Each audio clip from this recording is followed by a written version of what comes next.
sports has been a really big part of my life all the way since I was a little kid, and it's been, you know, it influenced me throughout my life all the way to college when I decided to become a teacher and a coach.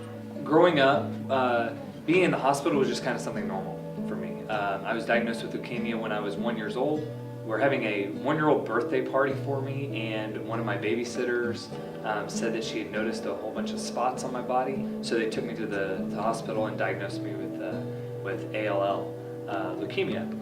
And so over the next 3 years, I had to go through chemotherapy, I had to do spinal taps and bone marrow transplants. I do remember just being in the hospital a lot. It was just kind of the norm for me. So I didn't have the typical childhood of you know, just playing outside every single day and you know, not having to worry about anything until I was 5 and then going to school. When I was around 4 or 5, I was cleared of the cancer. They said I went in remission. It was part of a study that I was in at Houston Children's that they had over 80 kids in a program to test a bunch of new drugs for beating leukemia. And of my group, around 40% actually died from the treatment and weren't able to make it, and then about 60% of us did. So I was lucky to make it, as it was all experimental.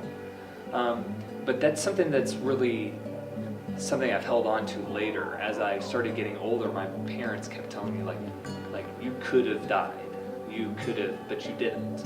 And that's something that you can either just ignore, or you can take it and try to use it as a positive to say, I've got a second chance. I always wanted to play sports. Even whenever I was doing my chemotherapy, I was holding the baseball bat at the hospital. I was sleeping with little squishy basketballs. My dad's really big into sports, so he was putting those in my crib, and I was playing them in the hallways of the hospital. When I was in 6th grade, I got mono. Mono usually keep a kid out for 3 to 4 weeks with tiredness, and I had to sit out the entire summer, the whole season. And my doctor said it was a direct correlation to my chemotherapy and my leukemia, that my immune system just didn't work very well. Overcoming, you know, any adversity usually is not done alone. It's usually done because you have people that support you, people that help you out.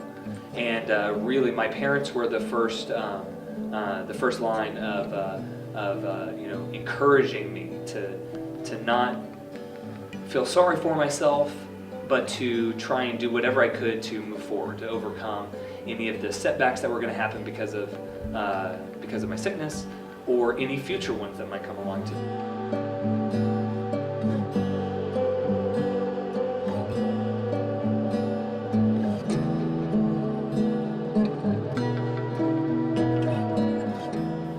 Overcoming adversity takes hard work.